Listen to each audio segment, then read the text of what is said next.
ना कि वो सिर्फ कागज पर, वो जो स्कूल में गाय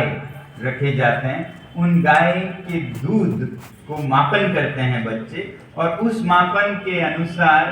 पहले हफ्ते में कितना, दूसरे हफ्ते में कितना, सर्दियों में कितना, गर्मियों में कितना, और उन सब का आप ग्राफ बनाइए तो आपने देखा इसका एप्लीकेशन क्या है, इसका उपयोग क्या है, तो आप कैसे भूल सकते हैं भला,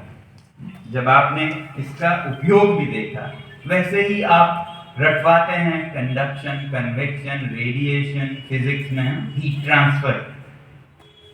अब ये रट के कोई वो नहीं मिलने वाला है, जिसे कहते हैं ना कोई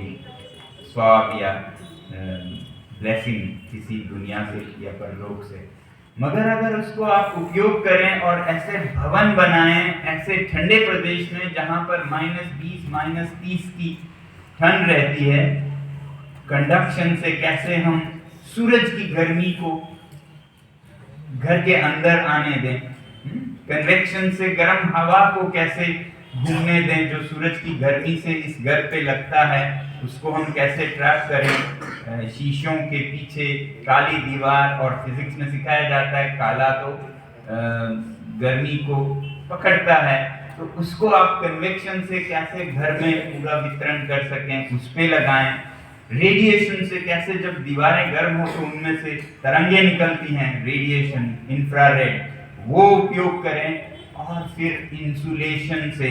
जो गर्मी है उसे रोके रखें। तो हमने देखा कि ऐसे भवन बनाए जा सकते हैं जो कि -20 बाहर हो, अंदर +20 हो,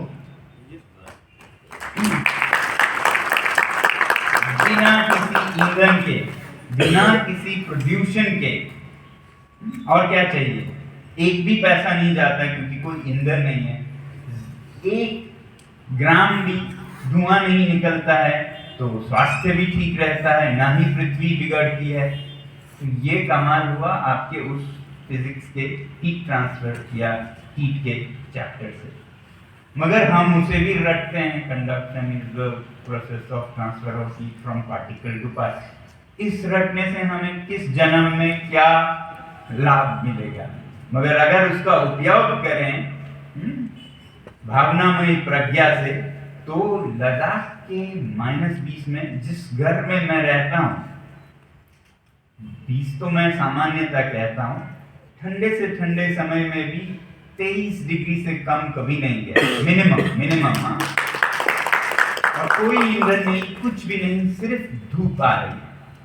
और दिल्ली में 5 डिग्री, 6 डिग्री, 7 डिग्री, आप समझ सकते हैं। लोग कहते हैं लद्दाख को ठंडा प्रदेश, मैं आपको बताता हूँ, मैं जब दिल्ली आता हूँ लद्दाख से तो मुझे ठंड लगती है।